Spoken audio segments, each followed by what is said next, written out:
From Carolla One Studios in Glendale, California, this is the Adam Carolla Show.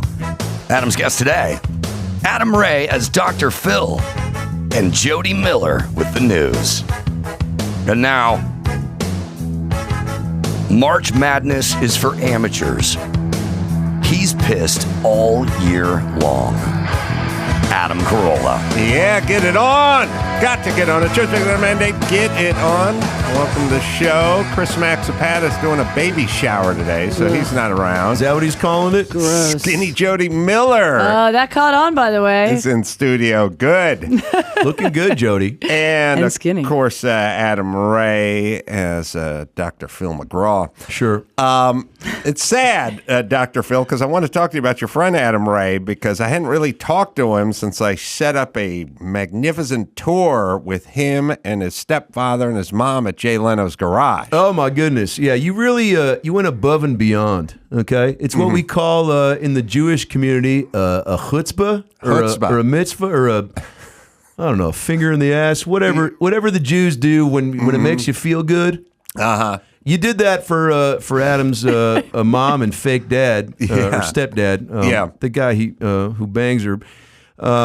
They went, Jay Leno, who we all know and love, who's got his face back and his groove back. Yeah. Stella gave it to him, and he brought them into his tool shop or his sex cave, and it's an impressive garage. You've been there. Yes, I have. And they've got tanks, and they've got hospital trucks. They got fire engines. And silly string. He just gave me that on the way out. He said, "Oh yeah, have you have a ball?" And then just gave me some free silly string. Jay Leno is a sweet man and a great tour guide. And my Adam's stepdad was coming in his pants because he loves cars, as you know. Jodi, my friend Adam's stepdad George went with Mr. Carolla here up to Monterey for a race, and just about left his wife for the experience of a lifetime, and Adam here hooked up a Jay Leno tour, and it was special. Well, you gotta. It wasn't small bus special, but it was special. Right. A lot of innuendos there. I feel I'm slightly turned on. Skinny Jodi Miller, which you gotta understand, which I'll explain to Jodi. Okay, please explain this to me. People say, I'm a car guy. But when you drill down on it, they're one kind of car guy. Okay. They like Mopar, American Muscle, or they like convertibles or Euro something. Or they're not even car guys. They're just rich guys who want to get their dick sucked. So been there. Jay Leno is a car guy because he doesn't even have a category.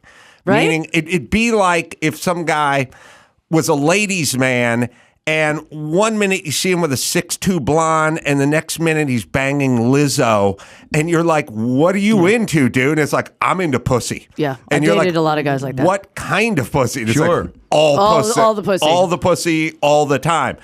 You'll find some pussy guys that way, but car guys, they bracket off. Right. And when you go to the vintage races, it's like, oh, there's the B sedan vintage Trans Am guys over there, and then there's the old muscle car Trans Am guys over there, and then there's the sports car guys, and then there's the Euro guys over here. Not Jay. No. Jay's got everything. Everything, including fire engines, tractors, tanks. He really has fire engines? Oh, yeah. Like vintage fire engines, or like? I think the first fire truck that ever put out a fire in Los Angeles. Yeah. For real? I swear to fucking God, Jodi, that's what he said. He fired that bitch up with me and my son there. I mean, there's some footage of it somewhere on the internet or something. But it's a steam-powered fire truck, which was like the first fire truck ever delivered to the Burbank Fire Department There it in is. 1903 or whatever. I mean, wow. It's just, if it has moving parts, he's into it. He also is into the refurbishment, if that's a word. Don't cancel me, but he's into the restoration hardware aspect of it. And also the legacy that these vehicles leave behind. There was one automobile that had like a little rotating, you know, those little shitty pizza stools at like a Chuck E. Cheese they'll have for the fatties if they're too tired. So he had one of those inside of a car, and it was facing the driver's seat. And I said, "What the fuck is that?" And he said, "Watch your fucking language." Right. And he said that was for the father in the olden days. You know, when everyone was just finger blasting, but nobody wanted to actually penetrate, you had to wine and dine hear me out. You had to wine and dine the fathers that the man would. Like, let's say, you know, I'm trying to get with Jodi, and you're the dad, and I'm sitting you down. And I go, look, my intentions are positive, okay, and look, I might not have a lot between the thighs, but my personality is that's hard. Right. Even though my cock might not be. Right. But your personality is. Whatever you say. So he said that seat in the car at some point when you could take the girl outside of the home was for the dad. It was called the chaperone seat. And the dad would sit on that stool facing the guy driving. And would accompany them on the trip to, you know, Dave and Buster's or, you know, Bukkake Land. Now, Adam, you have a daughter. Would you like to sit in that seat and go on a date with a guy who's... You know, I guess there are two types of parents. There's the parent that wants to intervene, wants to be a part of, and wants to know. Right. And then there's the parent that wants no part of any of this. You know, it's kind of funny. Like when you're a young dude, everyone's like, yeah, I got busted beating off by my stepmom or something.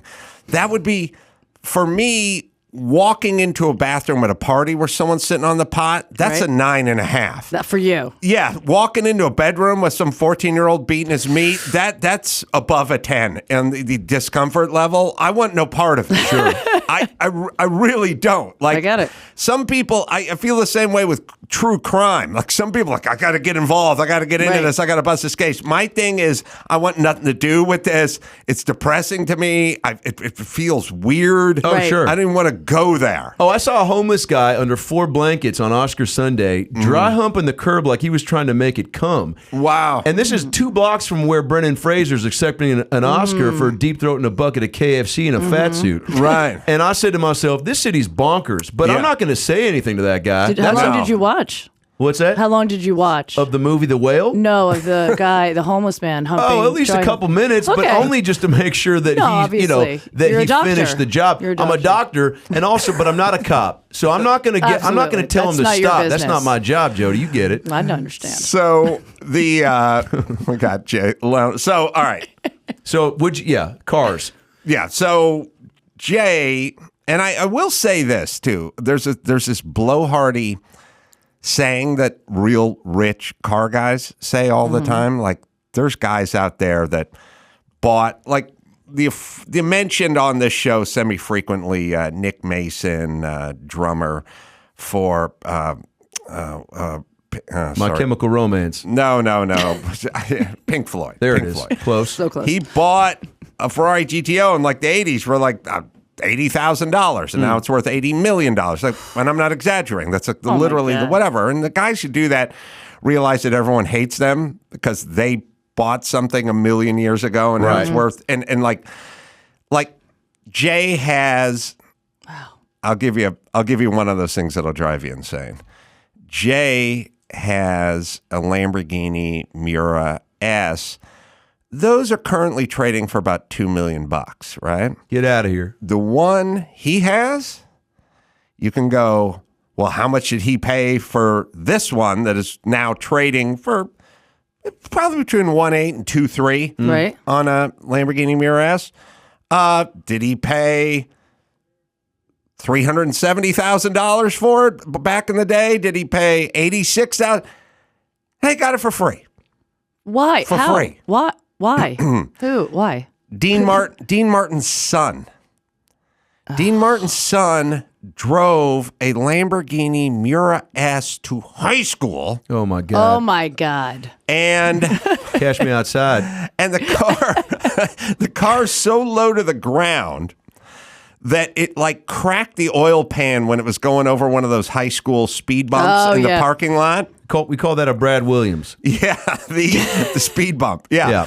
The oil all drained out of it. Sure. The engine seized, and the car was worth less than it would cost to rebuild a 12-cylinder seized engine at the time. At the time. So it got dropped off at Leno's place. Wow. Yeah, he told Adam's stepdad a story, and this is all hearsay. I just read his blogs. Stepdad fucker at AOL.69.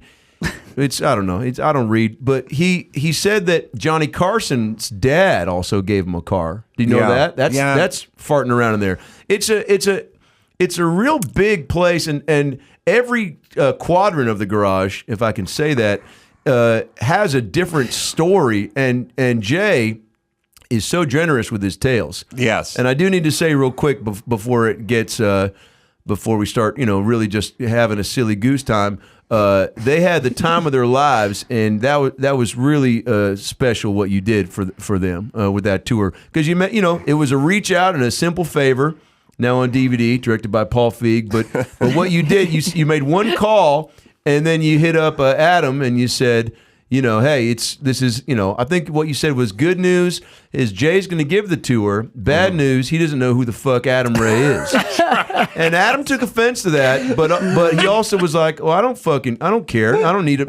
I'll bring my IMDb printout. Yeah, but that's why you got to ask at the end, because you do I front loaded it with Adam Ray. Sure. So I went, Jay. He's like, yeah, comedian Adam Ray, right? And he's like, no. And I'm like, okay, but anyway. But Adam played Jay. He should have. He should have known. Well, he probably did. But right. I said, well, anyway, stranger Adam Ray wants to bring a couple other strangers to I'm assuming tour this your is facility. before he blew his face up, right? And got it. No, this is after. Oh, after he had the new after face. the motorcycle crash. He showed them pictures of his face, by the way. Oh, yeah. And George texted me a few. Oh, man. Wow, that was. People don't realize the true impact that his face went through. Holy shit! Now look, it's a cat. Everyone's got a fetish, right? Like, Jodi, I know you're into clowns and whatnot, and and I like the mask work. The old school like Shakespeare type shit. Butt plugs, what have you.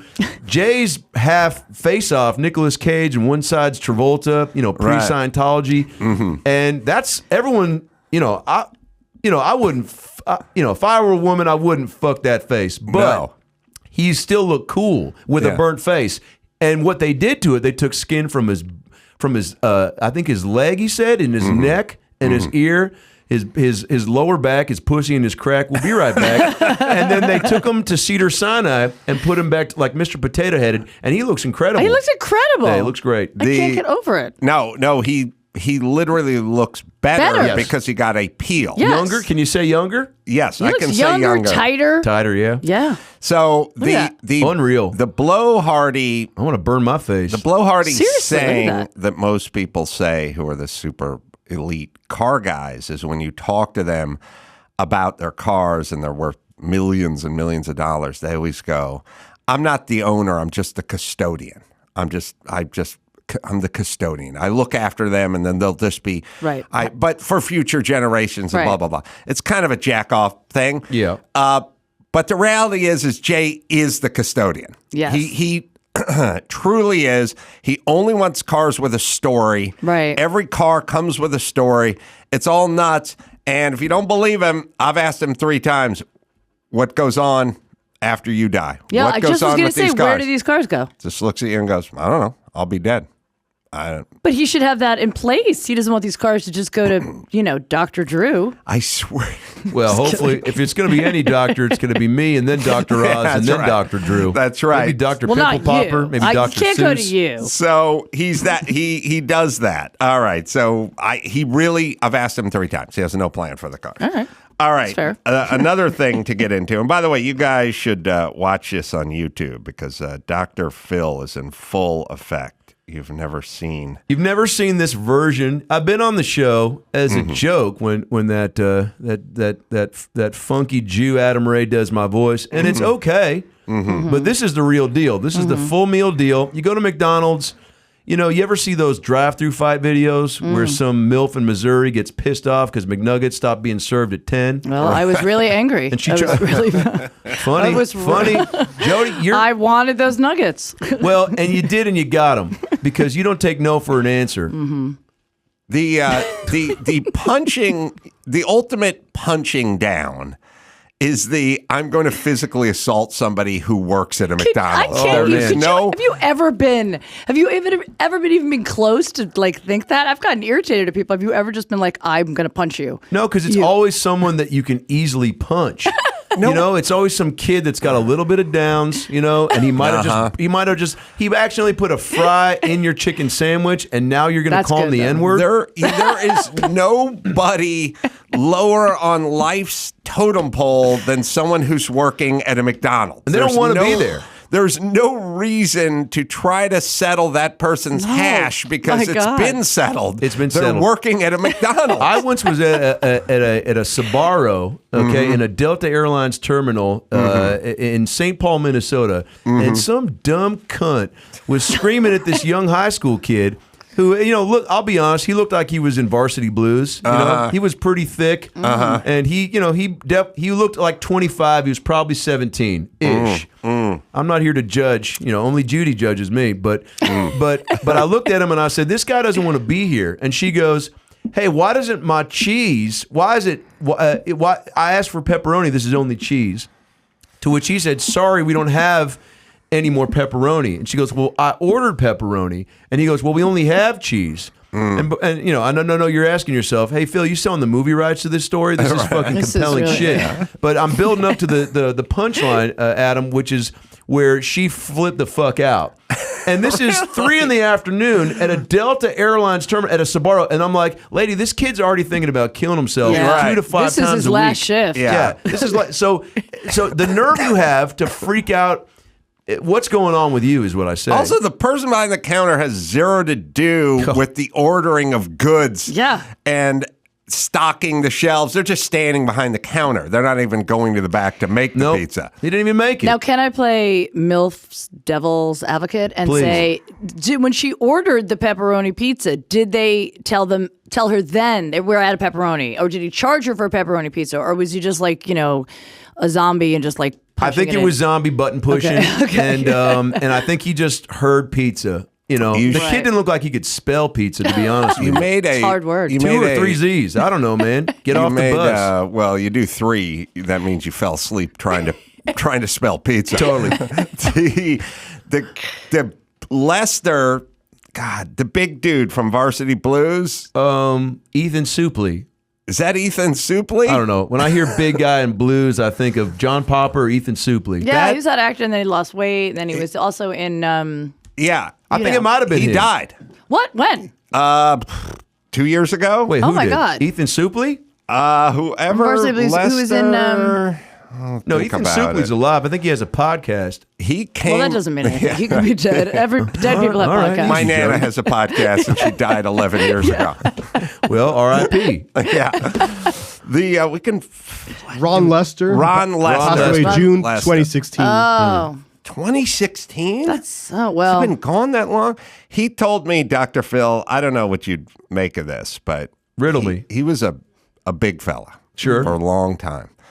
And he came on Loveline once, and he said, I am with prostitutes. Like I don't really have a girlfriend. There he is. I don't have a relationship, but I'm with prostitutes. Okay. And I said, all right. And I said, what do you do with the prostitutes? Good follow-up. And he said, I just perform oral on them. Oh. And I said, that's like renting a car, having it detailed, and returning it. Sure. What do you get out of nothing it?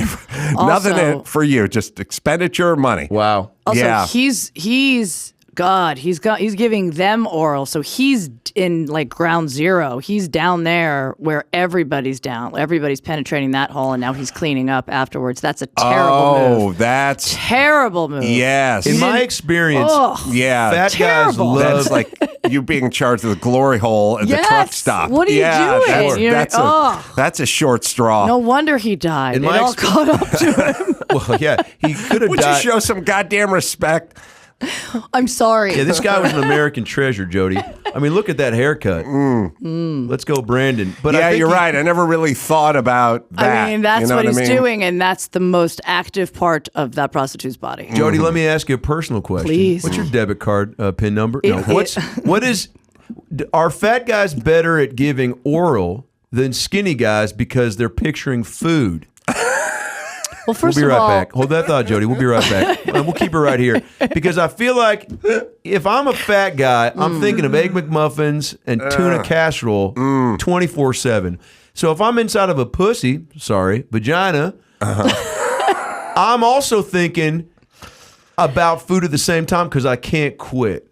So does that extra tongue action behoove you as a giver and as a receiver? Follow up 2-part. Do you come quicker knowing that he's getting his too? Well, first of all, I don't fuck black. Almost I don't fuck black. Hold that thought. We're going to take a quick commercial break and hit the reset button. Jody doesn't fuck black, and she brings up a good point because I don't fuck white. I also don't eat white bread. I'm a wheat guy or Asiago chicken if I'm going to Subway, which I don't because I just watched that Dare documentary. We'll get into that in a second. Jody, you don't fuck black. No, I do fuck black. I don't fuck fat. There it is. Okay. How about fat black? I mean... Why not? How fat? I mean, Great I question. haven't. Maybe. I mean, how fat are we talking? I'm kidding. Okay, so a fat guy. But do you think a fat guy would do a better job or no? You know what? I can't even put yourself there. It's not that. I feel like I don't know. I feel like sometimes guys are down there and they're too eager, whether they're fat or thin. I love that. And it's. You don't want the guy who's too eager because he doesn't. He only cares about his job and not how you're feeling. He's just going to town. But don't you like the attitude? Like I'm going to impress? No, because if he's not doing it correctly, there's no like schooling him. He's in his mind. He's like, "This is what I'm doing. I'm getting it done," and she's loving it. And you're trying to be like, "Stop, stop." Yeah, I like a woman to tell me what to do. My wife Robin, we've been married 45 years, right. And you just go down on her just hardcore, right? Oh, I'll wake her up with a little sunshine raisin action, 2 scoops and no thanks as she says it. And she'll be like, "Hey, use a thumb from time to time," because I'm just going I go from tongue to nose to fist to elbow. You got it. But yeah, someone's been watching my Google Earth post. So you go down, I go down, up, and then a fist because we've been through a lot together, and she's you ever see the end of Little Mermaid when the seashell closes up? I think that's what happens. Or maybe that's Cocoon. Either way, she's got a lot going on, and I'm just trying to. 45 years, you're trying to, you're still discovering things, but you're right. I would rather be told what to do than fuck it up. Right. Yeah. All right, we'll take a quick break on that note. Jodi Miller, skinny Jodi Miller, back. So Dr. skinny. Phil as well. Are we doing March Madness in this? Oh, the third break. All right. We'll be right back after this.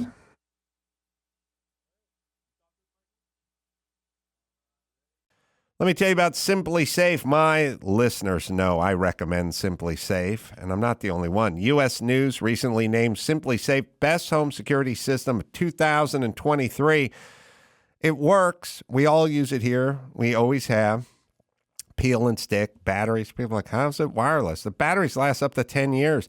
In an emergency, Simply Safe's professional monitoring agents use Fast Protect technology, capturing evidence and verifying the threat is real. It'll prioritize your police dispatch that way. They'll know something's really going down. Under $1 a day, less than half the price of traditional home security systems. Lock and unlock your doors, access your cameras, and arm or disarm your system from anywhere. Customize the perfect system for your home in just a few minutes. It's Simply Safe. There's 2 eyes in there. SimplySafe.com/Adam. And you can grab a free indoor security camera. Plus 20% off your order with interactive monitoring. That's simplysafe.com/Adam. There's no safe like Simply Safe. In celebration of Jim Carolla's upcoming 92nd birthday, here's a list of 92 things Jim Carolla has never done. Number 35. Subscribed to a magazine. Just one of 92 things Jim Carolla has never done. Let's get back to the Adam Carolla Show. Well, Adam Ray and Dr. Phil and Skinny Jodi Miller here. Got stuff to ask. All right, let's see. Phil, Jodi, sure. You guys like dogs, right? Love them. Yeah. All right. All Dogs Go to Heaven, an underrated animated classic that actually was my first taste of death. That was your first taste of death? Well, it was my first taste of seeing it live. I remember as a young boy, seeing people, at the bus stop and wishing their demise, but I couldn't do anything about it. I was just a young boy, trying to put one foot in front of the other. But I did have a bus driver circa 1971. And he'd beat us, If you talk back to the bus driver, this was the old days, Adam, where you couldn't just lip off, No. I mean, if this guy would, and we wanted to fight him because he was edgy, he'd push the envelope, as you'd walk off the bus, he'd be like, "I don't fuck black," and we were like, "Well, I don't know what that means, but maybe in 30 years it'll come to fruition on a podcast." But I digress. I do love dogs. Okay. Oh. German Shepherd is my favorite breed. Tell me if you can figure what my dog did yesterday for a walk. My dog, Phil, 110-pound lab, just big load of a dog. A good personality, but untrainable, does whatever he wants. Sort of hard to manage, but not rambunctious or anything. He doesn't bark. He doesn't dig. He doesn't do anything, but he'll eat anything. And walking him's a pain in the ass because he always pulls one direction or another direction. He's not trained. Mm-hmm. And he does this thing that I've never encountered in a dog, which is I take him up the street about 100 feet, turn right, go up this sort of driveway, kind of alley thing, and then go walk past this horse. There's a horse somewhere in the back of someone's house. Phil likes to say hi to the horse, different Phil. And then we walk along a trail, and it's all like nature, and then we sort of hit the streets. I take him yesterday, go up, turn right, get about 10 feet into this driveway. It's the way we go all the time, and he just stops. He has this thing sometimes where he'll just stop, and if he stops, he just stops. And then you can go, "Come on, Phil," and you pull on him, and he'll go, "No." He'll just stop. And you just pull and go, "We're going for a walk." And he'll go, "No." And you pull and pull and pull, and he just stands there. He doesn't look at you. He doesn't bark. He doesn't do anything. He just stands there. And I'm like, "You don't want to walk? We're 100 feet from the house. You never get walked. Don't you want to go for a walk? Come on. This is the way we go." And he just stands there and sort of holds it. And then at a certain point, it becomes clear that he wants to go the other way. Now, there's no dogs. There's no kids. There's nothing he's looking at. He just doesn't want to go that way. He wants to go this way. He'll do it a lot in an intersection. He'll just stop in an intersection. I'll go, "Come on, Phil. Here, keep going." And he'll be like, "Nah." And he just stands there, and you can't move him because he's 110 pounds. But he'll continue the other direction. What is he doing? Is he just having dominion over me? Why doesn't he want to go the direction we always go? We walked all day yesterday. We went on a super long walk, but 8 feet from my house, we stopped, and he was like, "We're not going that direction. We're going this direction." And there wasn't anything there. What do you think that is? Well, I mean, his name is Phil, obviously named after Dr. Phil. Yeah, that's right. Paying homage. He probably just wants to, keep walking and find a pile of dog shit like Dr. Phil and just put his face in it and just get a little, Is he trainable, Dr. Phil? I think you train him? Well, historically, 44% of dogs don't want to be told what to do. And that goes the same with men. Men. Men are, thank you, Jodi. Men can be told where to go, but not how to get there. Okay, so if, let's say I wake up one morning, I'm a little hungover. Okay, I've got diarrhea, but I want Taco Bell again. Right. Okay, well, I know there's 2 Taco Bells near me. Am I going to drive myself there, or am I going to call, there's a massage parlor in Burbank, and I've made some friends there. Right. And sometimes when I want to pay it forward, I'll buy the whole staff Taco Bell. So is that paying it forward? Let me finish the story, Jody. You'll see. Yeah, it is, because they don't eat a lot. These massage therapists. Oh yeah, they're tiny. Yeah. And they don't speak a lot of English. But that's fine because they understand, free food. Right. So Everyone speaks that language. I'll bring a bucket load of chalupas over. Right. And they'll throw a party. They'll turn on some Coldplay.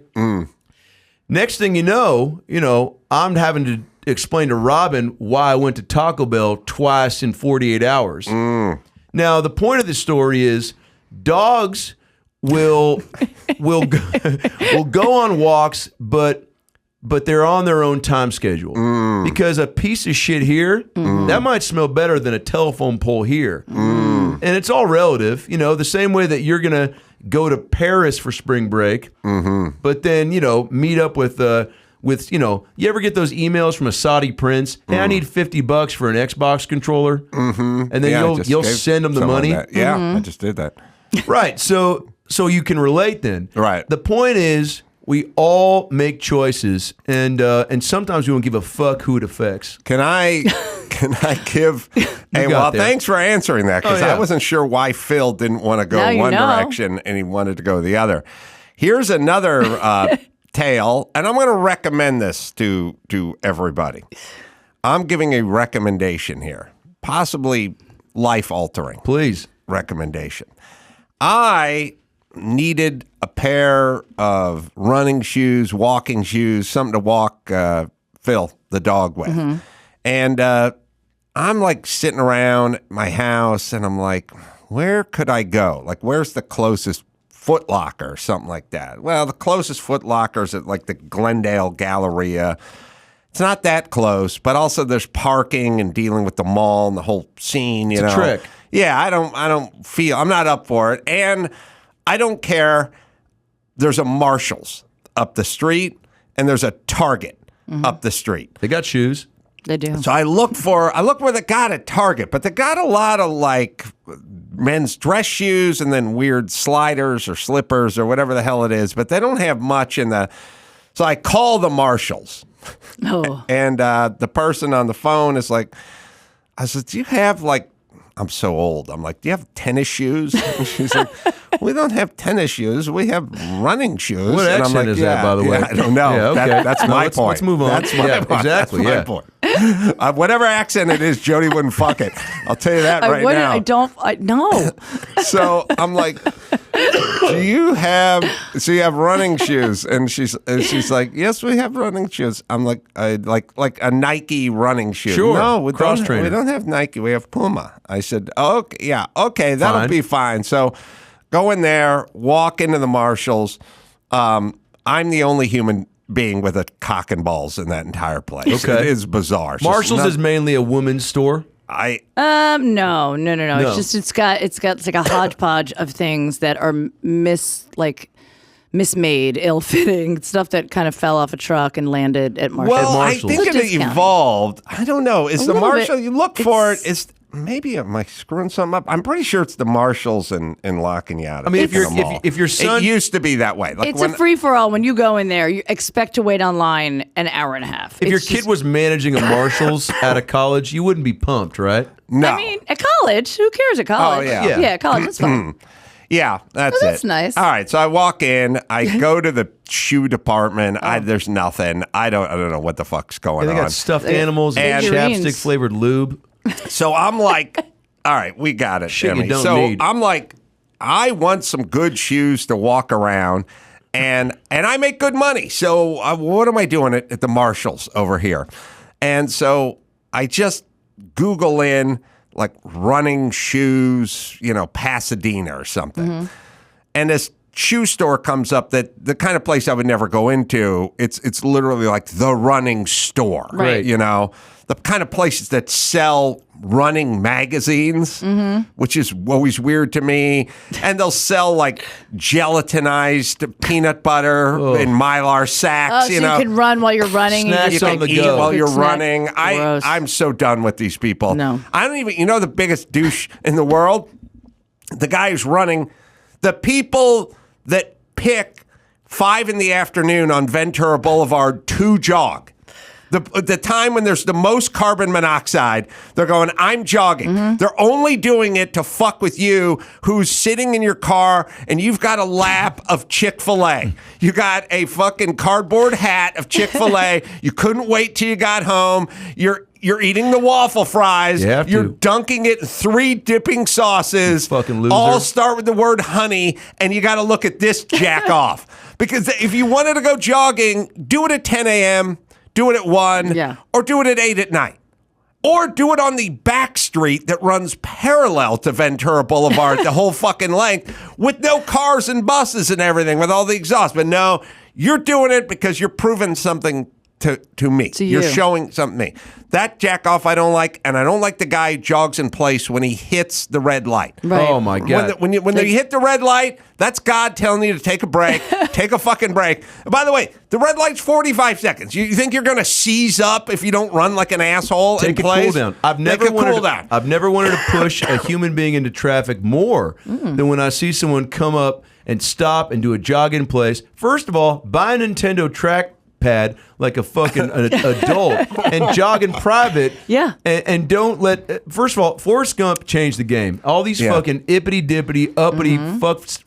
Sorry for my language, but these fucking losers. They're like, oh, Forrest Gump can run forever, so can I. The LA Marathon's going on. Right. So well, this is what happens. I can't stand it. I don't know. I don't know what's going on, but I just go, fuck it. This place says shoes. It's in Pasadena. I'm going. I'll probably pay $40 more than I want to pay, but I'll wear these things every day for the next 7 years. You will. Who gives a fuck? So I go in there, and it's all runners. It's the guys wearing those dolphin shorts, and they're running in place in the store. It's a real running place, And so I go in there. Yeah, it's called Run With Us, and I go in there, and I'm like, oh boy, I'm a kind of Keds guy, like I'm a PF Flyers guy. Like Hell yeah, you're a tennis shoes guy. Yeah, but Asics. Okay, yeah, Asics, and they got brands I never heard of. And then I go in there, and this is what they specialize in. So the guy first says, well, let's see you walk. And I get a little nervous, I become self-conscious. Turn your head and cough. How do I walk? Like, what am I doing? What's the critique of my walk? He wants to know your stride, how my arch works and, the toe out, toe in, or whatever. So I walk a little bit, turn around, walk back. It's like, okay, we start talking shoes. Then he throws me in this like 3D scanner thing where you just stand and it scans everything. And I go, one foot's a 10.5 and the other's 11. This is something I discovered on like my 42nd birthday. Like I couldn't figure out so what I would do. Is that 23andMe? I would buy, depending on what shoe I kicked off to try on in the shoe store is the size I would buy. So I would kick off a shoe if it was the 10.5 foot, which I didn't know about. I'd buy a 10.5 and it'd feel small on the other foot. And if I did the 11, it'd be the other way around. I never knew this. Now then, he goes, all right, well, let's measure up. Puts me on the Brannick device.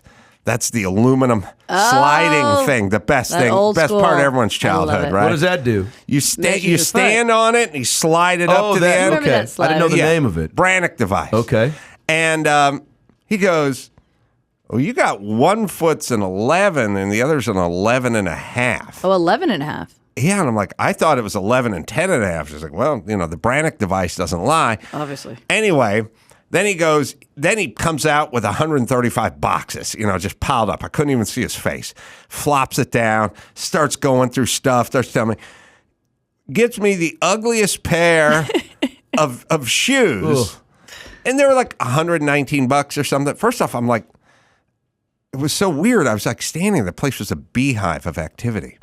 And I was like, is it always this popular on a weekend? And he's like, well, big day tomorrow. I'm like, what's the big day? Tomorrow's the marathon. He says to me, and I go, oh, tomorrow's the marathon, which I hate.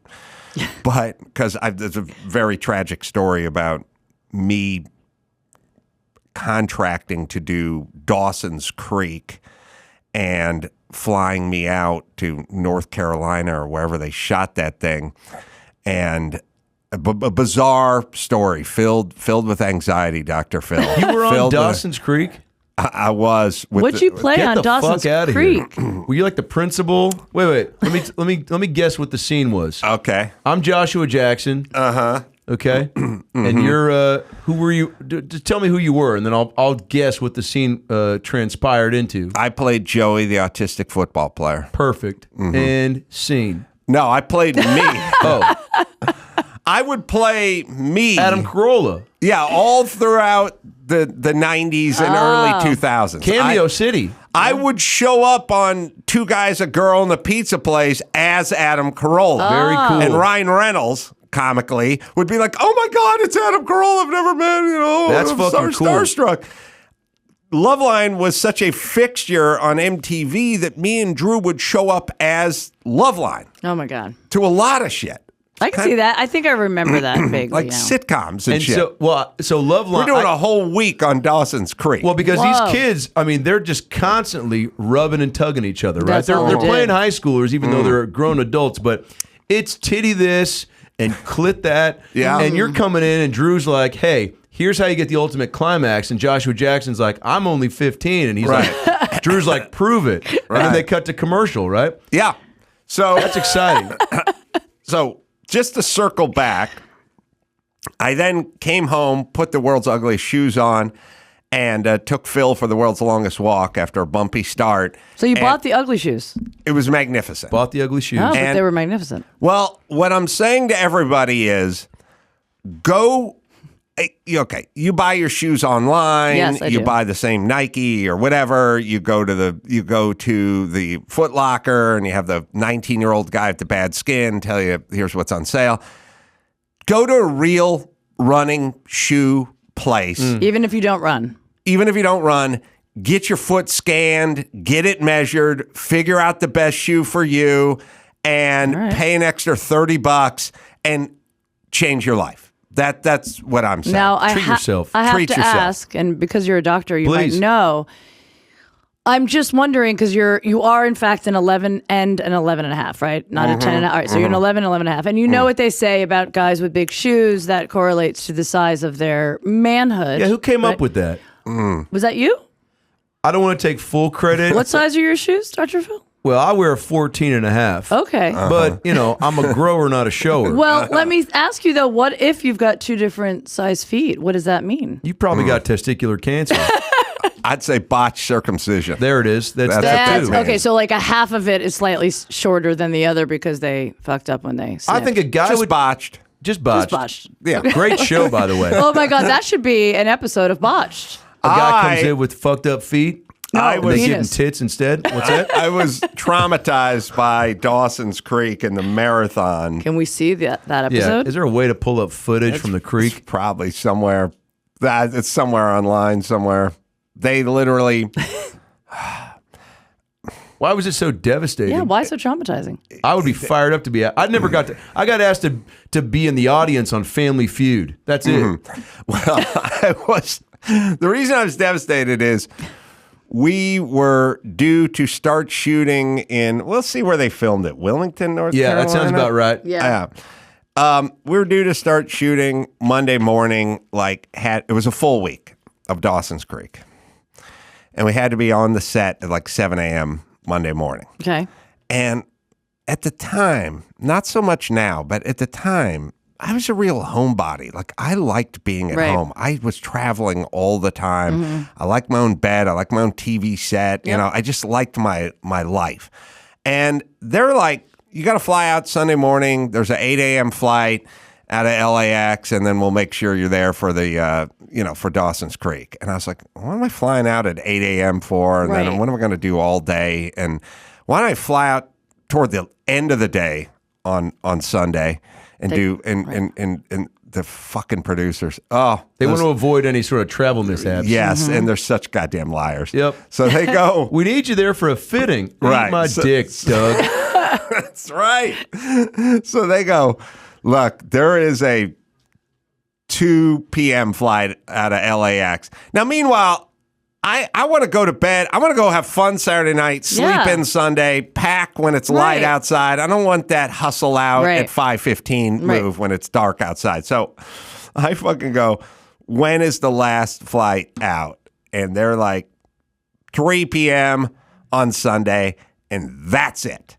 And I go, they'll then book me on that flight. Yep. And they go, okay, but if there's an issue with that flight or it doesn't work or something goes wrong, you are going to have to fly yourself privately to Wilmington, North Carolina.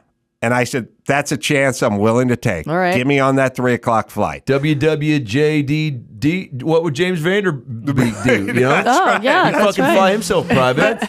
That's true. So I was like sitting around and they sent a car, and the car was going to pick me up at 1, and we were going to drop me off at LAX at 2, and flight was at 3 or something. And I was sitting around my house, and it was like 1. You're panicked. And there was no car. Oh no. And then it was like 1:10, 1:15. It's like no car. I'm up in the hill. I'm There's no Uber at that time. There's no nothing. Uber. I'm under the Hollywood sign. Oh no. And I get hold of like the limo company, and it's like 1:20, and I'm like, what's going on? And they're like, the marathon has shut the city down. I can't get to you. All the streets around you are like closed down. Oh, fuck. And I'm like, are you kidding me? And he's like, I'll try, but I'm not really getting anywhere. There was a sale at Marshall's. Everything is Everybody's closed. getting shoes. I like a maniac. I'm like, holy shit. I go like running down my stairs, throw everything in the back of my car, like I'm speeding the whole, but he's right. The whole fucking city's shut down. I'm sweating. I'm like, that's what like a $50,000 private jet. Oh, more than that, baby. I'm like, I'm never going to make it, blah, blah, blah. Anyway, there was a 5 o'clock flight. So you didn't make the 3. No, I did not make the flight that they said this is the last one. And if you fuck this one up, you're going to pay yourself. They probably knew about the 5 o'clock flight, but they do what Hollywood does, right? But you know what? You would have missed that too because of the marathon. You still would have been like delayed. You would have left later, and you wouldn't have made it. So I have right call. I have a certain anger. Sure. I get it. You know what I mean? For the LA Marathon. How was that cast to work with? Because they're all now players in the game now at a high level. Michelle Williams nominated for an Oscar. Yeah. She played the girl who there's probably a clip somewhere, Emmy. Pacey. She definitely did. All I remember, I had scenes with like all of them. Awesome. Were you guys like doing Loveline on the show? Is that what it was? I guess. I mean, yeah. They must have been asking you advice. It seems like that would be an episode of they're all like, we need some high school or something. Yeah, like some sort of they went to a taping. They went to see you guys. Yeah, something. It was always corny. Oh, this and is we're always incredible. playing us. Proof that I was in Dawson's Creek is what I'm cool. Is Very what I'm cool. saying. In full episodes somewhere. And there's something there's some Probably on real Peacock. acting going on backstage at some point. But all I remember is I was in the makeup trailer with Katie Holmes at like The biggest star at that point on that show. She was the biggest star on that show, Because yes. she was doing movies. Yeah. full but episodes on HBO Max. And she was also, I mean, Tom Cruise was probably watching episodes of Dawson's Creek going, send the alien Sith Lord down to her house and see if she's busy on Tuesday. Yeah. And then they'd report back. And Tom would go, that sounds good. Yeah. Put it in the calendar. Yeah, all I remember, and by the way, this is the beauty of low self-esteem. I interacted with everybody. I'm sure they were very nice and semi-complimentary. Me and Dr. Drew kind of walked on set. We're kind of the stars. Yeah. You know? Yeah.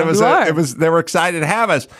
And all I remember for the entire week of shooting with those guys is I was sitting in the makeup trailer with Katie Holmes, and we're just kind of talking like, well, where'd you grow up or what'd you do or something? And she asked me like, well, comedy or show business or radio or something. And I said, I used to be a boxing coach. And she went, you were a boxing coach? And I went, yeah. And she goes, your arms are so skinny.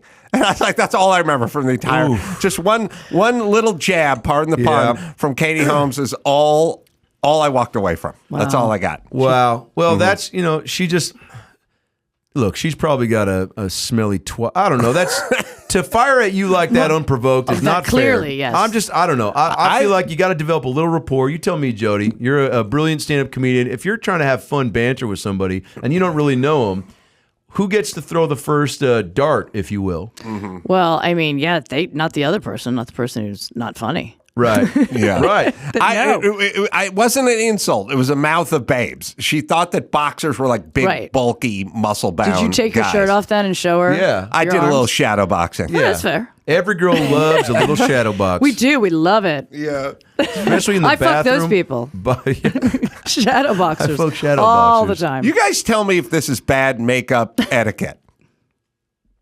All right? You ready? I was ready. Uh-huh. It's the makeup version of the spit valve. Okay. Guys who play the trumpet, look, they'll be sitting in your so living room, gross. like playing the trumpet, or with their little quartet or whatever. And at some point, they'll do a spit valve move, just, and then just get back to play. It's like, hey, douche, you can't just drop that on the carpet. Like the makeup version. Tell me if this makes me an asshole. Whenever I do one of those Fox shows, they send the van over, the van pulls up, they'll send a makeup person over, right? But you just do the makeup in your living room or whatever. Yeah.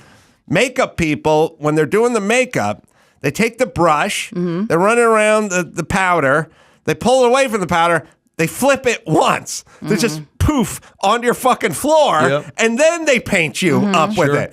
I would argue, get a little paper plate for your poofy. Like, a lot of them do. I don't know who you're dealing with. Freehand, man. They just pull it off and they just poof and they do it. And it's not gonna. It doesn't really make a mess, but it's like a little ball of makeup dust goes onto the floor. Phil's gonna lick that up. Well, we did a whole we did a whole week of shows about hermaphrodite makeup artists, and the whole tossing your powder to the side fiasco was a high topic of debate where it's like, you're going to dirty up somebody's pants or it's also a sign of disrespect. Now, we could have had on just non-hermaphrodite makeup artists. Yeah. But, ratings. Yeah. And also, I hadn't met one before, so I didn't know you could do that. I used to say, speaking of disrespect, like the worst job ever is the porn star makeup artist. Because you spend 2 hours plying your craft. Makeup artists, these are artists. Yep. And at the end, some guy with a huge black cock just blows his load all over your work. They got to do touch up. They got to get that off. I used to say it's no different than if you were a fine artist, just painting a bowl of fruit. And right when you're done, some guy with a huge black cock just shoots a load on your Mona Lisa. Amazing. Yeah. Do we have a video of that? I mean, wouldn't that be horrible? Well, I don't know what situation would invite that activity, Adam. I don't know who's coming on. No, I'm saying it's the same. It's exactly a lot of people. It's a fetish. It's called makeup artists. It's the same thing. It is no different than if you're painting a bowl of fruit. You're not wrong. And that guy just came out and just boom. Blew a load. Yeah, I don't know what I mean? Yeah, well, everything is... everything comes to an end, Yeah. So if you're dusting up some balls or you're sparkling up some boobies, those are your work is everything has an expiration date, Like we did a whole week of episodes on those kids on milk cartons. Hey, you're not finding them. Right. They're gone. So, I'd always argue with our producers, name one kid. And they're like, well, that's why we're doing the shows. We're trying to raise awareness. And I was like, these kids wanted to be taken. Right. Yeah. That's on them. Right? I don't know. It's a controversial subject, but some kids will get haircuts or at least stand in certain... Look, I used to go to the Chuck E. Cheese in Rancho Cucamonga. They had a great happy hour. Right. And I knew the owner, and I knew the guy that managed the animatronic band. And he'd always tell me from 5 to 7, they'll take requests. Did that band tour at all, or they just pretty much stay? They opened for Crosby, Stills, and Nash. I did not know that. From 88 to 94. I didn't know that. Well, now you know, and no one's half the battle. Okay, all right. But no, look, and were they a good band? Not really. I wouldn't pay to see them live had I not had a pizza hookup with 3 Z's. Right. But I think that if you want to.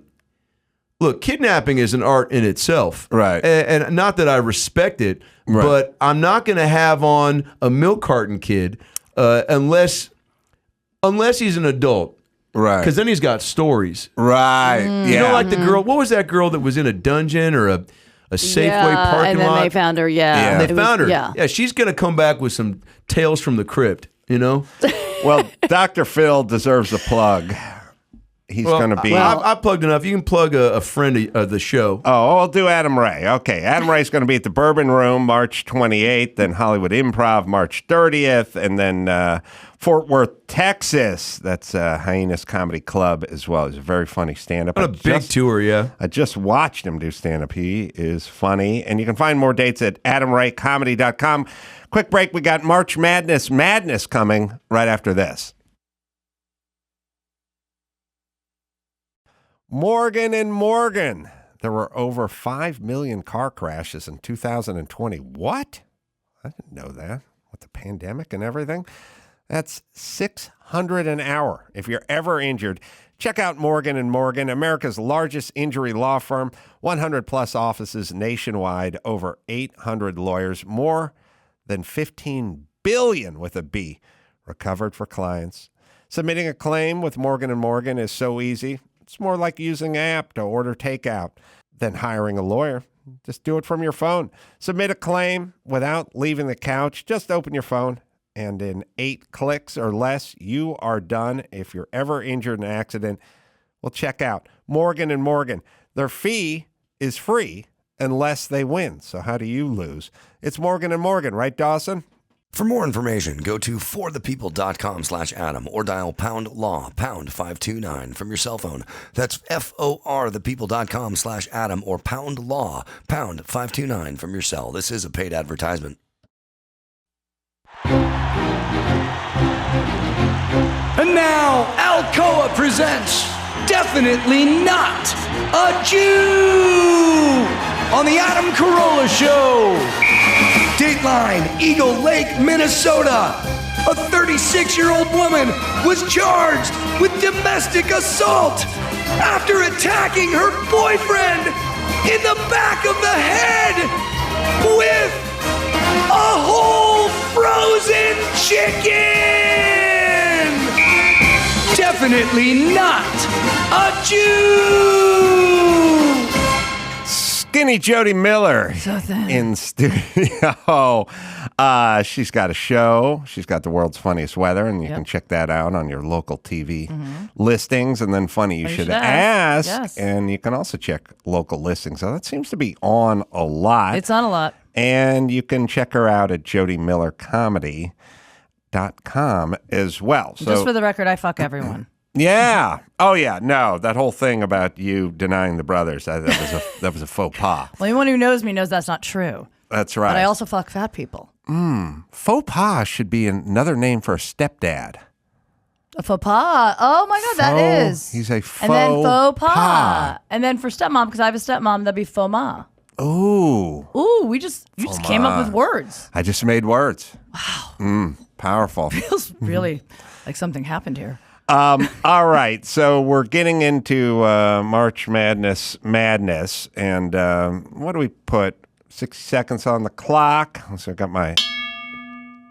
Yeah, so the thing about these bells is really... Top's no good. You can't do the top. Got to do the side. Yeah. Is that the right tool for that? This is a... it's a hammer, but it looks a lot to me like I would call a brad nailer, because I used to be a Finnish carpenter.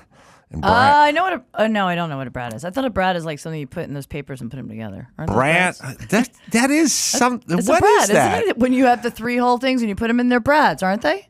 I don't know, but Brad Naylor's a great porn name. Brad Naylor. Brad Naylor is a great Jodi, porn you'll be name. working with Brad Naylor. Oh, I can't Soon as the wait. makeup artist is finishing putting her final touches Oh my on that God. beautiful canvas of a face of yours, Brad Naylor is going to step in. I bet the makeup artist is the only person on the set not looking during the money shot.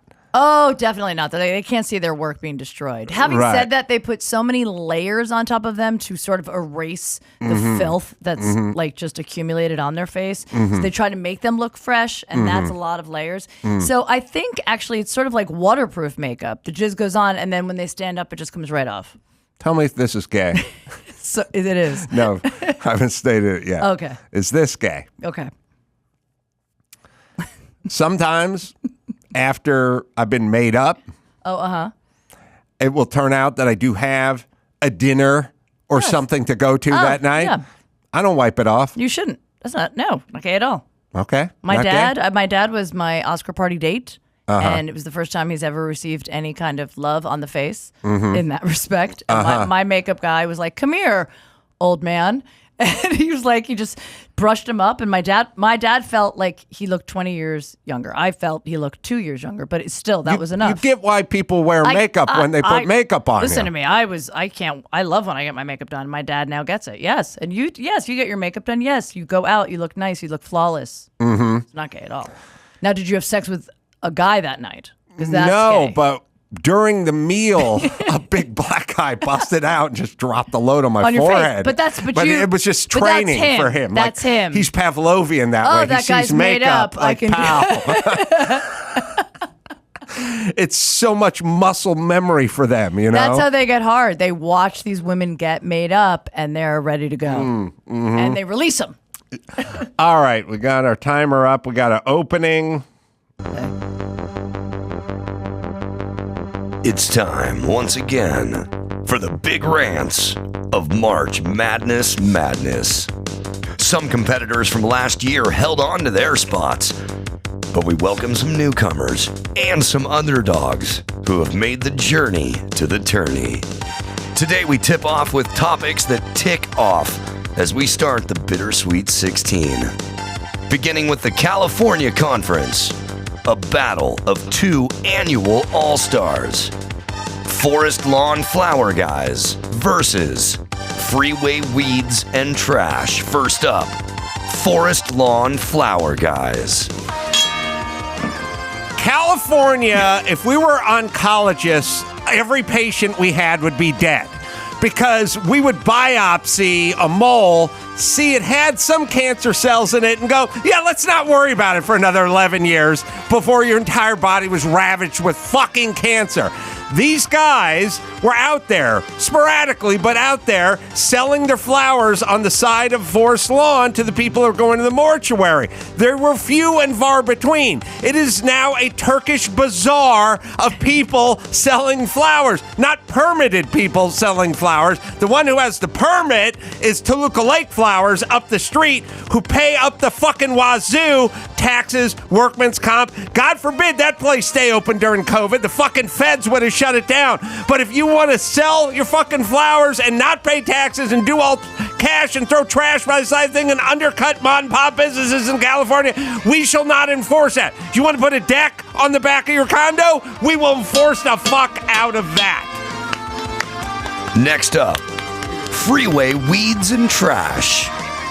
A great philosopher once said that you can judge a society by how it treats its prisoners, and you can judge a city by how the side of the freeway looks. When you go to a nice city and you drive through it, you go, oh, fuck, this is nice. It looks good. It's well kept. It's taken care of.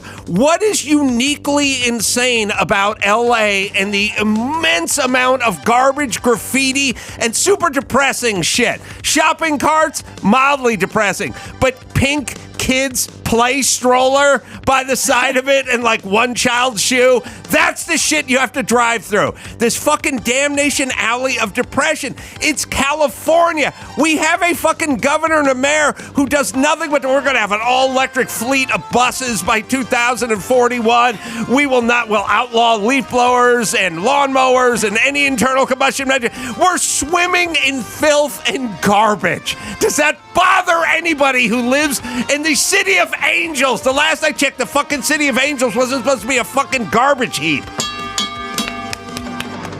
Oh, next up, that's good. From the Classics Conference, still driving him crazy after all these years, Red Turn Arrows versus last year's conference winner, Backup Beepers. Red Turn Arrows. What can I say that I haven't already said about Red Turn Arrows? Time, the most precious commodity. Ask any dead person what they would like some backup. Do you think it's gonna? I want more Salisbury steak. No, it will be time. Ask anyone who's come before you. Ask anyone who's over 75. What is the most precious commodity you have? Time. And it is wasted as you sit at those Red Turn Arrows in Los Angeles waiting to either be carjacked by gangbangers or T-boned by fucking drunk drivers or attacked by a homeless fucking mob.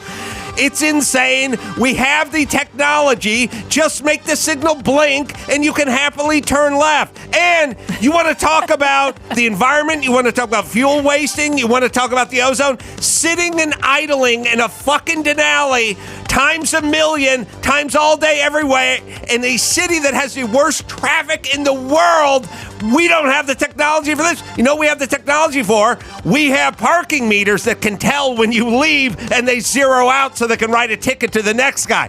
That we have the technology for. Making an arrow blink, we do not have that. We have not wrapped our minds around this. Fuckers. And now, Backup Beepers. Backup Beepers. I have been rousted by 200,000 backup beepers in my adult life. First things first, if you just sort of doze off behind a dump truck and you don't have the sense enough to move when it's backing up and you don't notice it backing up at you, I don't want you reproducing. You understand? That's a kid. I don't need spilling his seed anywhere. Also, a backup beeper is for the people that are standing behind the truck, not for me in my third-story apartment who's asleep with a fucking pillow over my head. I can't even see the vehicle that is backing up from where I am, but I can hear it. And then there's the fucking scariest sociopath Manson family member in the world, the dude who throws it in reverse and then sits in his truck and drinks his fucking Starbucks. Like, he's not even fucking moving. These things should be fucking outlawed or at least directed. In Europe, they have a version of them, some ultrasound version that does something to you and gets you to move without waking up the entire fucking neighborhood. I'm going to include you on this one, Skinny Jodi Miller. Have you ever, and everyone listening, have you ever heard a backup beep and moved? Have I ever? Have you ever heard a backup beep and went, oh shit, I better get out of the way? It's a good thing I heard that. No. No. You only hear it from inside of your apartment. I've never been behind that. All right. We'll announce the winners tomorrow, so check your brackets at adamcarolla.com and tune in for more March Madness. It's like, listen, let me just explain something about safety to everyone. Safety is fine as a concept, but when it starts seeping into all forms of life and fucking everyone's shit up, well then at some point there's sort of more harm than good. And by the way, backup beepers were only for steamrollers when I was a kid. They're now in Ford F-150 pickup trucks. Right.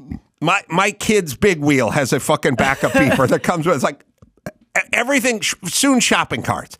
Everything that can go backwards will make a sound. Now, I thought when you said backup beepers, just FYI, I thought you meant the people that are behind you that when the light turns, if you don't go immediately, they beep at you. Those people need to die. Having said that, I mean, I've done it, but you can't even wait 1 second. The light has just changed and they're like, beep, beep.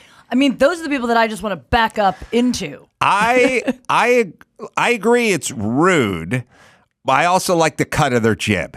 Okay, anyone who's in a hurry, like. But that, 1 second. I get it's rude. No, but don't you have the reaction? Rude. Look, I mean, normally they try to do the soft beep that's like a polite, hey, the light changed. Yeah. But do you ever get that reaction the second you hear it? All right, I'm fucking going.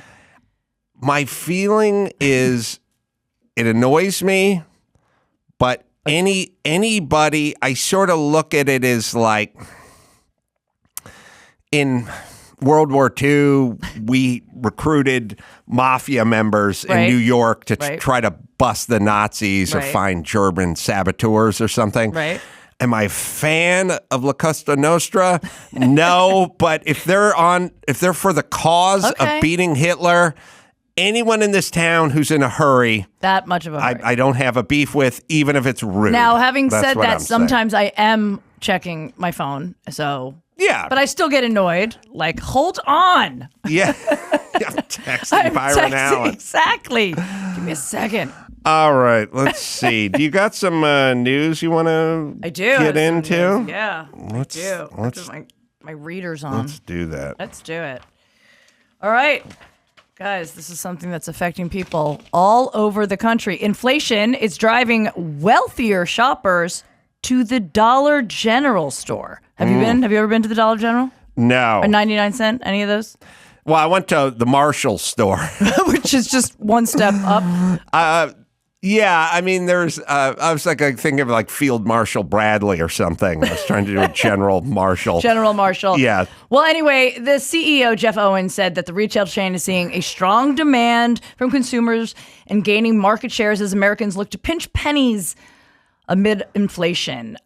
He's saying that customers are coming in with income brackets that are above their core customers. So that, which is low. I get it. It's I mean, you want to save a buck. Having said that, I'm not sure if this is the Dollar General, but the 99 cent stores, I don't know if you know this anymore, but nothing in that store is 99 cents anymore. Nothing. Everything is $2.99. They add a 99 at the end of it. But things that used to be 99 cents are now $2.99, $3.99, $4.99. So their prices are going up too, Dollar General. I also have a kind of a weird childhood trauma version of a factory thing, the smell when I walk into those places, because we were Pick and Save and Woolworths.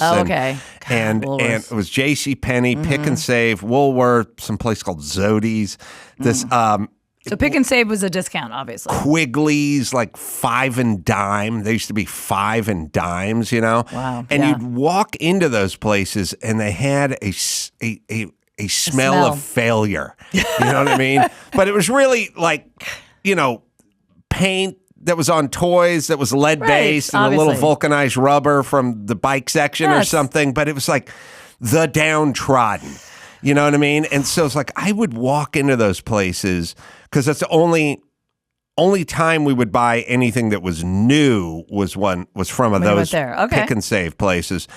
And I just the doors would open, and you'd get that smell. Well, yeah. And it just smelled like failure. Yes. Everyone in there was knew it. Nobody made eye contact. Everybody was ashamed to be there. Yes. Did you ever see a friend in there? Did you ever get that moment where you saw someone that you knew? No, we were the biggest losers in the neighborhood. And it was for people that were you want $8 for a windbreaker? No way.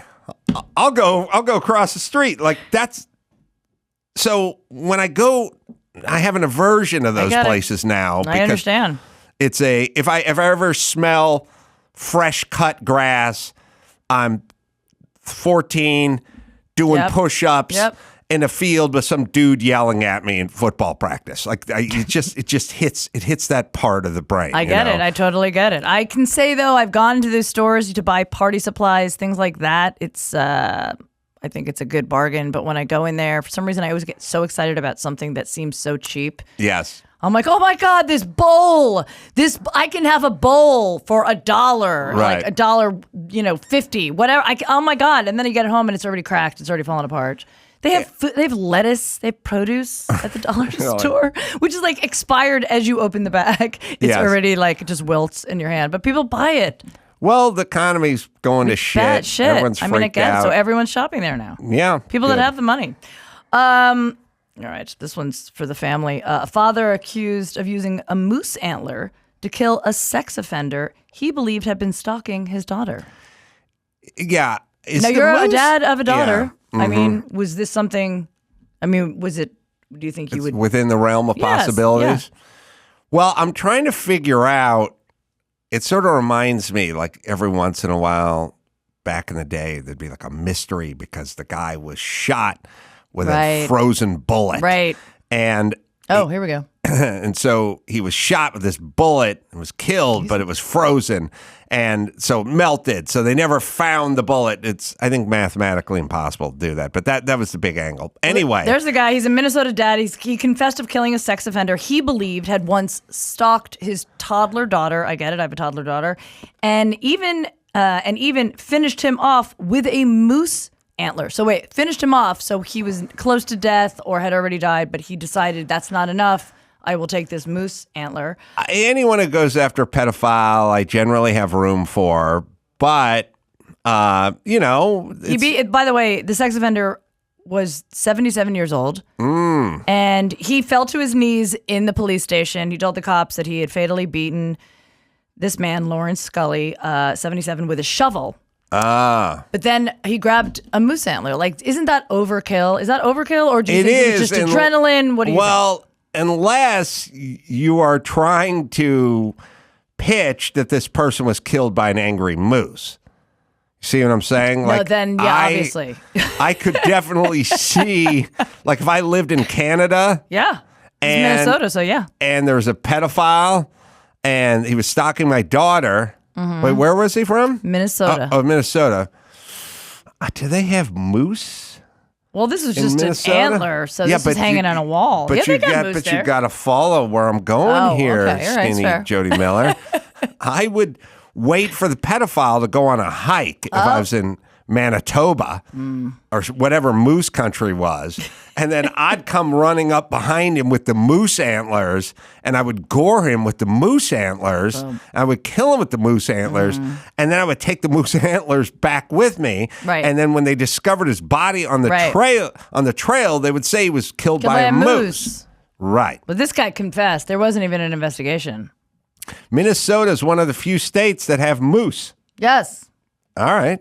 So moose state. So yeah, but he obviously was overwhelmed with guilt, and he confessed. And okay, yeah, I mean, all right. So this one, actually, I'm really upset about. I love any parent that defends loves the shit out of their kids, because my parents were like so fucking latchkey, kind of ne'er-do-well, kind of, I love it. I love a mom.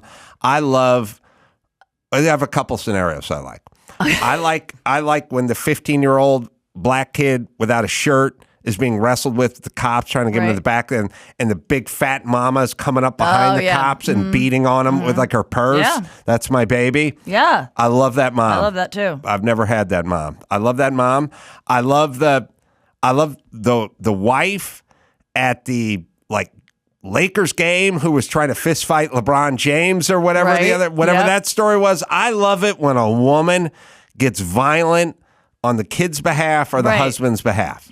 Now, having said that, let me just say, he once believed this guy stalked his toddler daughter, not molested her, not approached her, was just looking at her, once believed it. There's no facts, there's no evidence. He was on Nextdoor, I'm sure, or one of those websites, and they were like, pedophile in your neighborhood. I get those alerts too. Hey, there's a pedophile in your neighborhood. He knew this guy. He's probably like, I've seen this guy around.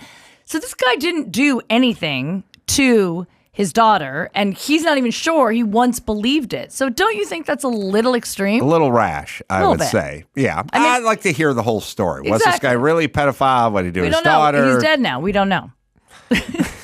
Well, we'll never find out. But someone's got to kill that moose because it's still loose. All right, so this one really bothers me. A lot of feelings about it. So Dove soap brand is now slamming The Whale, the movie The Whale that just, won a whole bunch of awards. Brendan Fraser won Best Actor. They're slamming them for using a fat suit for Brendan Fraser and demands better representation in Hollywood for people that are overweight. Why did they give him a fat suit? Why not just hire an obese actor? We want they're tweeted everything everywhere. I mean, everybody's talking about it. You shouldn't put fat suits on actors. You should just hire very overweight actors. But I mean, having said that, it's like, do we only hire a gay actor to play a gay person, or can we hire a straight actor to play a gay person, or can we hire a straight person to play a gay person, or do we only hire the British actor to play a British person, or you know what I mean? Like, I'm sorry, I have a problem with this. I do as well. It is called acting. Mm-hmm. You're allowed to play someone who's not you in real life. It's acting. Who may be fat or gay or both or whatever. Right. It's just called acting. Yes. So that's number one. Number two, this is just kind of a grievance culture, and I think they're just trying to get some ink or something here because I know Dove loves fat people because fat people use up a lot more soap. Like if you just talk about, if you measured your body. Right, yeah. And you broke it off into let me tell you something, Skinny Jodi Miller. in roofing parlance, right? They measure your roof in squares. Okay. A square is 10 foot by 10 foot. Right. If you had a big house, it'd be a whole bunch of squares. And if you want this presidential shingle, that's going to cost you $1,300 a square. But if you want the cheaper shit, it'll be $700. But if you want the slate, it's going to be $2,000 a square. Whatever it is, it's by the square. Right. So if you're doing a big house, you get paid more. Right. Well, if you measured your body in squares, absolutely. Like how many 6-inch by 6-inch squares does the average human body have? Well, Big Tubbalard has 3 times as many as Skinny Jodi Miller. Thus, the bar soap has to cover that much more territory. There's many more folds and crevasses to go through. Plus, when you're a big fat guy, you work up a sweat reaching for the remote. You know what I mean? So you have to get in shower all the time. A lot. Plus, you have the stigma, that fat, sweaty guy over there. So you got to overcompensate. You may be a 3-shower a day dude. With Dove, of course, Dove is going to suck your fat ass and kiss up to you because they want to move more fat ass product. I would bet, I don't know how this works, but the average American back in the day, right? I'd say 1960, right? I'll bet you the average American showered twice a week, right? And was 52 pounds lighter. Yes. Average American takes a shower once or twice a day now, and there's an extra 70 pounds to go around. Right. Thus, fucking Dove is laughing all the way to the bank. Right. That's what's behind this. I mean, what they wrote is, quote, "Our identity is not your costume. Stop giving fat suit awards." That's not what they were giving. And also, I mean, that would be an amazing category. Yes. Who wore the best fat suit? Having said that, in Brendan Fraser's defense, he was already very overweight compared to what he used to be. So, you know what I mean? Just a little extra pounds. I have sadly had the thought that if he'd just gone, if you committed, if he just kind of went full De Niro, yes, in Raging Bull, and we could have shot in 3 months and avoided this controversy. I mean, Dove is full of shit, and they know they're full of shit. That's the whole thing. They just want us to talk about them, which they successfully pulled that off. And I did hear Brendan Fraser say that the term fat suit was no longer acceptable. What's the acceptable term now? I don't know. Overweight apparatus garment. Fat suit. I don't know what the substitute is, but it's sort of like Latinx or something, or calling your waiter a server. Like I don't know. Is this helpful? Is this better? They have more dignity now that you're calling them a Latinx. That's right. Or something. That's like you can't. Yeah, I mean I get it. Everybody has something now. Everybody's offended, even the fat suit. Here's the thing about fat. The thing that's insane about our wanting to celebrate fat is it's about the least healthy thing you could do. It's very unhealthy. when all we talk about is sort of health conscious, and then we go health conscious at any weight. Like, no, not at any weight, not at morbidly obese, not when COVID comes down the pike. In the 1960s, shower once a week. We showered once a week. Wow. As of 2021, 7 times a week, which is why everyone's immune system is for shit. Yes, it's why every fucking kid is allergic to peanuts, and everyone has some allergy or some. I'm lactose intolerant. It's all the scrubbing with their fucking Dove. I never met anyone who was allergic to a peanut until I was out of college. I never knew anyone. The only person I ever knew that, like, I knew kids that maybe had a sensitivity to milk, maybe. But did you grow up with anyone that had food allergies? Anyone? No. A food, and by the way, it's not just grew up with anyone. Right. I never worked construction with anyone. That's right. Oh my God, allergy. yes. You want to know why? Because they fucking had to work. Yeah. They couldn't sit around and talk about their dietary needs. They had to fucking work. You have to work. You don't have a choice. Yeah. You can't be picky. No. We're so fucking weak. We better hope another war doesn't break out. With peanuts? They just drop peanuts on us and kill half peanuts. They'll kill half the population. No, because we're going to be like we're going to be explaining to the Russians what our pronouns are while they're just fucking stabbing us. That's sad. It's sad. Mm-hmm. Sherry Shepherd, who I love, who's been on Funny You Should Ask millions of times. Love her as a comic. She's amazing. She shares about how recently she just came out and talked about how serving jail time for unpaid parking tickets was a life lesson for success. And I love this. I love this story. But also the fact that she spent 8 days in jail in the early 90s. Are you ready for this? For $10,000 worth of unpaid parking tickets. Wow. Think about how much. That's a ridiculous. How many parking tickets is that? I do like in the 90s. I do like there's 2 categories. There's driving while black and then not driving while black. Either way, you're going to the pokey. I know. It's ridiculous. The fact that why would they even put someone in jail for that? That seems extreme anyway. What was her number? It was 10. She spent 9 days in jail. A woman spent 9 days in jail, people, for $10,000 of unpaid parking tickets, which is a ridiculous amount of money. Yes, I've been pulled over for warrants and taken off my motorcycle. I'm sorry. Actually, no, they're unpaid moving violations. So obviously, yes, speeding tickets. But I mean, even in the 90s, what was it? What do you think it was? Like $200 max? A speeding ticket?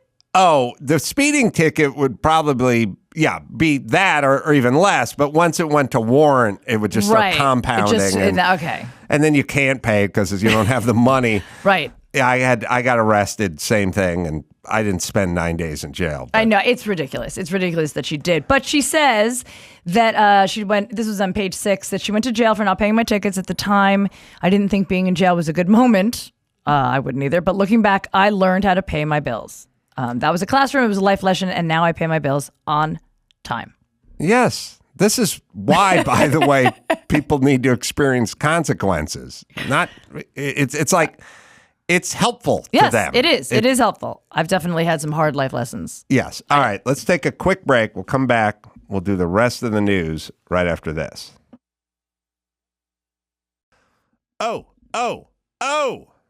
O'Reilly Auto Parts. Love these guys. Always have. Always been with them. And I've never left. And the fact that they're sponsoring this program just sends a shiver down my leg. It's O'Reilly.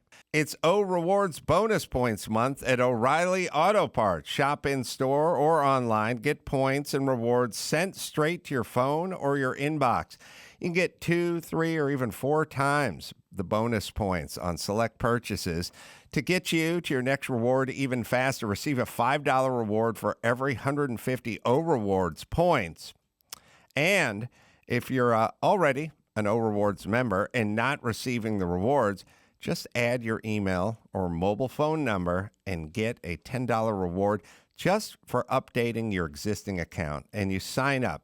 And it's quick and it's easy. Just go to O'ReillyAuto.com, O'ReillyAuto.com, or do it in a store. That's an O'Reilly store. I have a cat, obviously. It's not on my Match.com, don't worry. I usually spring that on the second date. I'm like, I got a cat! Ha! Guys, it's you typically that don't like cats, and I don't understand why, okay? Because you're exactly like a cat. Now, I know we've been conditioned to think that men are like dogs and women are like cats. This couldn't be further from the truth. Guys, you're like cats. You're aloof and emotionally unavailable.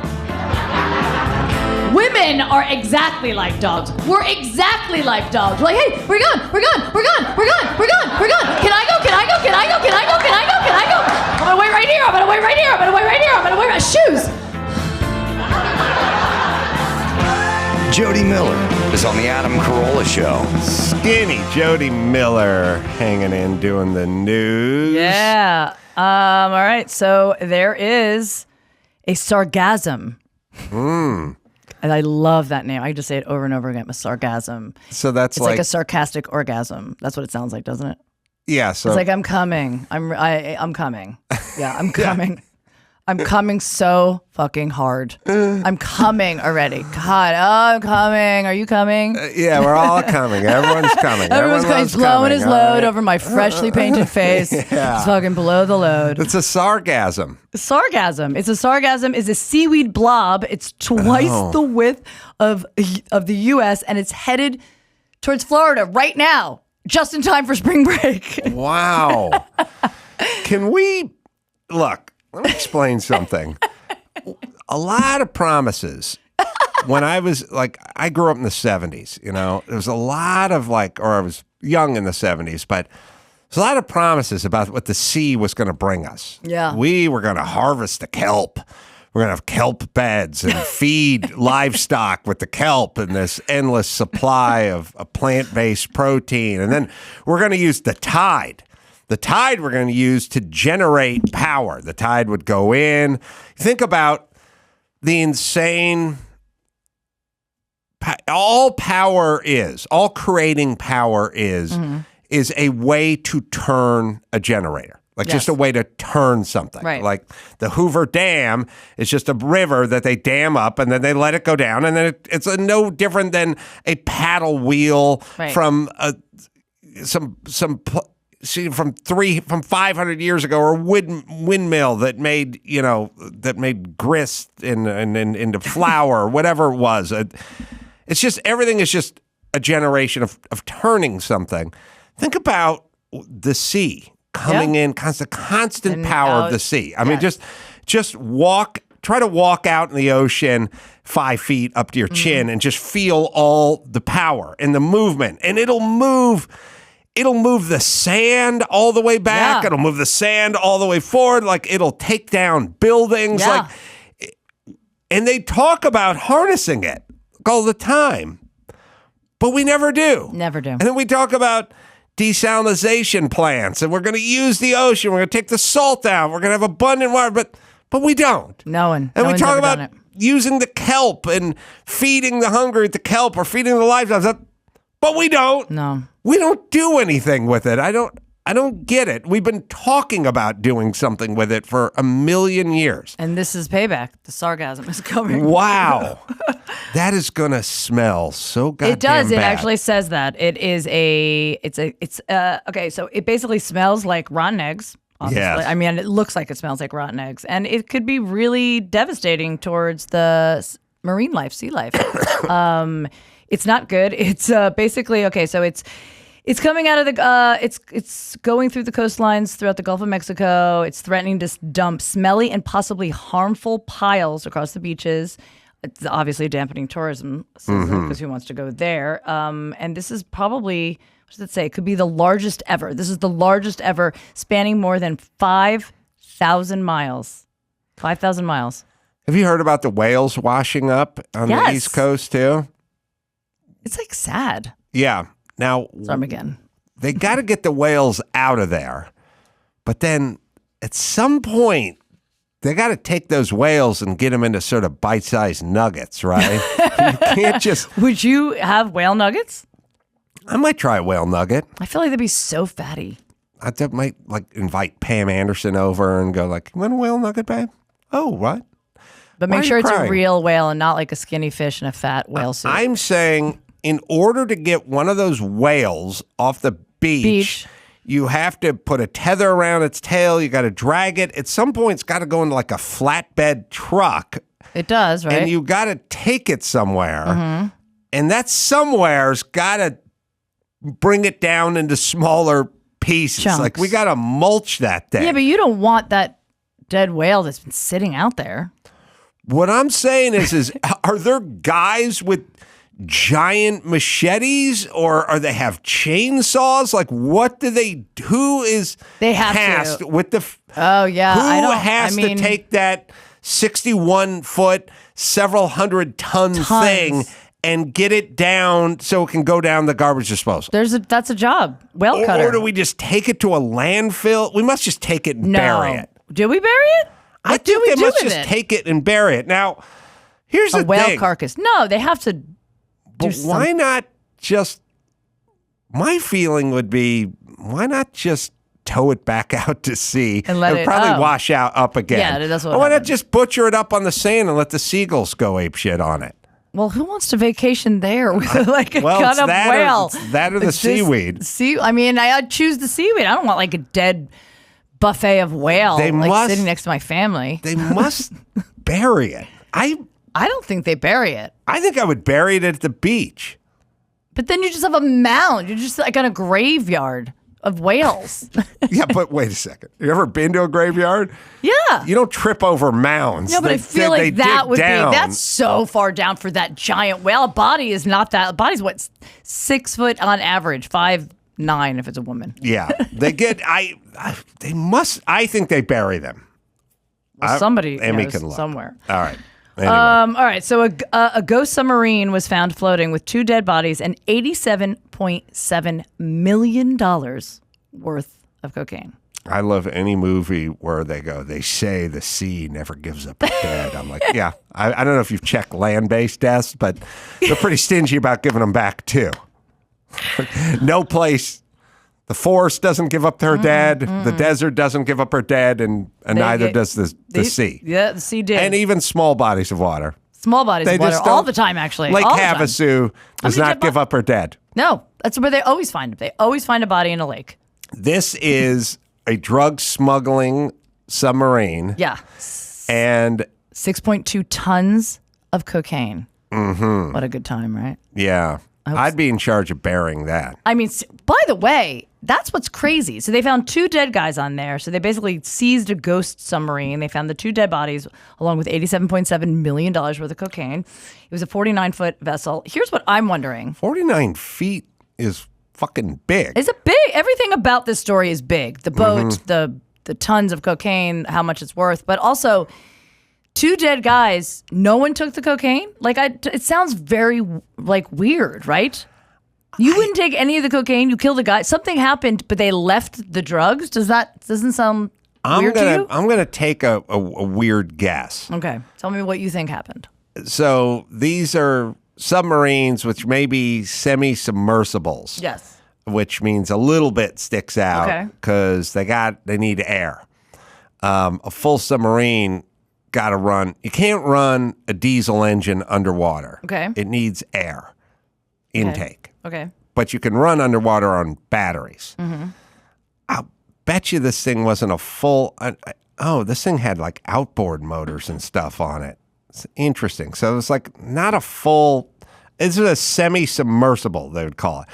I don't know if the 2 guys, the only thing I could think of is I've had carbon monoxide poisoning before. These submarines were built by drug runners. You know what I mean? They're not OSHA approved. No. They're not even ocean approved. You know what I mean?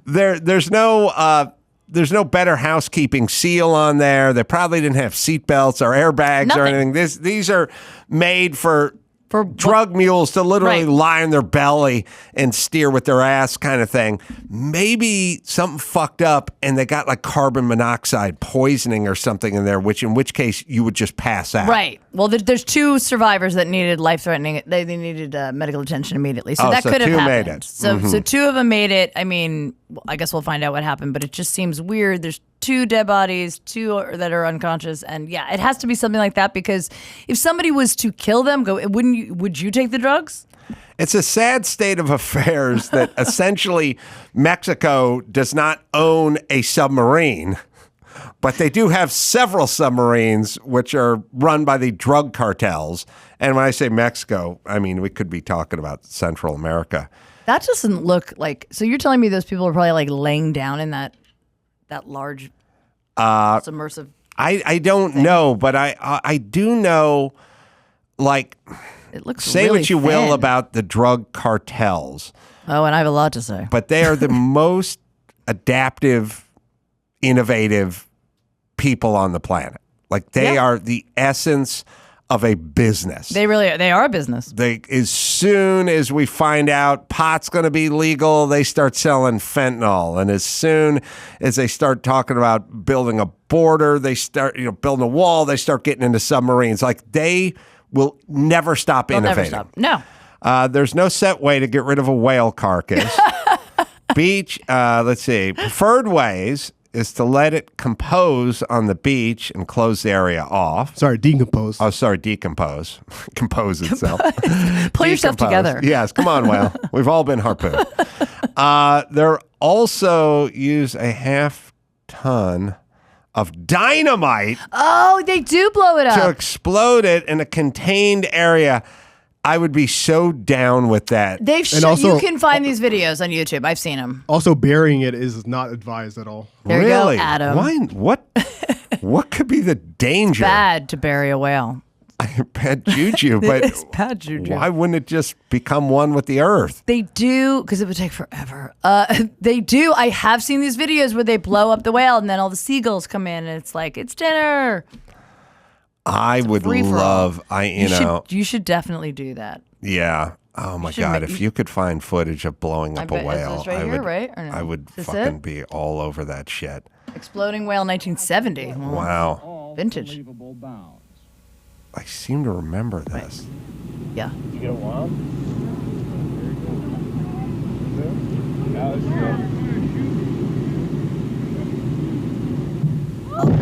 Wow. Oh, it's like the scene in Jaws. There's your chunks. There's your whale chunks. That was not a small explosion at all. That's also what I did with my grandma. When she passed. Really? We couldn't afford the burial. We went Neptune Society, but to each their own. Wow. Mm-hmm. All right. I would love to be in charge of blowing up that whale. You would? Oh, yeah. I would really shine. I would love to blow up a whale. I'm sure there's a whale somewhere that needs to be blown up. I would volunteer for that shit. I mean, that's easier than digging. How big would that hole have to be? All right, here's what they're saying. Burying whales should be avoided. Disposing of a sea animal on land is generally not a good idea. The animals will decompose a lot slower once they're buried. It will take months, and it's a very, very slow process. Well, now that the grenade up the ass is an option, I've switched camps. I'm no longer into the burial. I mean, and look at all the birds were happy. Everybody had a good show. It was a good day at the beach. Yes. Not for the whale, but for everyone else. That'd be weird for the single dude who came home and his wife was like, "You smell like whale? It's blood on him." Just like somebody. There's definitely some like residual chunks in people's hair. You know that, like. I fucking love that. I'm so down with that. They must not do that anymore. That's too upsetting for today's society. They might not record it, but they dead, definitely do it. Right? I feel like they do it. If you're gonna do it, it's gonna be hard to pull off in anonymity these days with everyone with a camera on their phone. I know. All right, let's do one more. Okay, one more. How about the Family Feud contestant arrested and charged with murdering his estranged wife? I saw this guy on TMZ. You did? Uh-huh. Did you see him on Family Feud? I saw the clip of him on Family Feud. I want to see the clip. I guess their family's split now. They were like, biggest mistake you ever made. And he's like, saying I do. Oh, he said that? Yeah. Oh, shit. And then his wife, I don't like when they said came up missing because it feels like the opposite of missing. Yeah, she showed up missing. She showed up missing. Where have you been? I don't like when people say, he up and died. Like, he up or he died? What'd he do? You can't up and die, but they up and die, like in Mr. Bojangles. Yeah, so this is what they say. The Family Feud contestant gave prosecutors a big clue in the case. I mean, people are so dumb. Well, but here's the thing. It was the second most popular answer surveyed. Oh, shit. So yeah, then just good. That's a guy. That's a guy who knows how to play the feud. He did well. Is his wife on this episode? That guy looks like Chris Porter, the comic. He's is that the guy right there? He's the guy with the bow tie. with the murderous face. He definitely has anger issues. Look at that face. Listen, you women always do that. Once you find out someone there, you go, oh, look at him. I would know right away, by the way, that this guy has anger issues just based on his jawline. I would know, but let's hear. Let's see it. What's the biggest mistake you made at your wedding? Honey, I love you, but said I do. Not my mistake. I love my wife. I'm going to get in trouble for that, aren't I? Yeah. Look at those eyebrows. Murder eyebrows. Yeah. But it was the second. I mean, yeah. Actually, the way he answered it honestly seemed very innocent. I don't think he was planning on murdering his wife at that moment. No, I think when you're playing the feud, you're playing the feud. Playing the feud, yeah. If you're thinking about murdering a spouse, you're not playing the feud. Yep. You're distracted. So basically, he was arrested on Monday. He was charged with 2 counts of first-degree murder and 1 count of home invasion. So he broke in, obviously, to her house. Yeah, I get it. Whether it's the Family Feud, I don't know why I jumped to this, but it's like it's a thing where they go like, well, did he murder his wife? And then someone goes, I was at a restaurant and heard them arguing. It's like, yeah, like every fucking couple does every third time they go out to eat. There's a fucking argument. I guarantee you there were red flags in this. Oh, yeah. Oh, his picture, I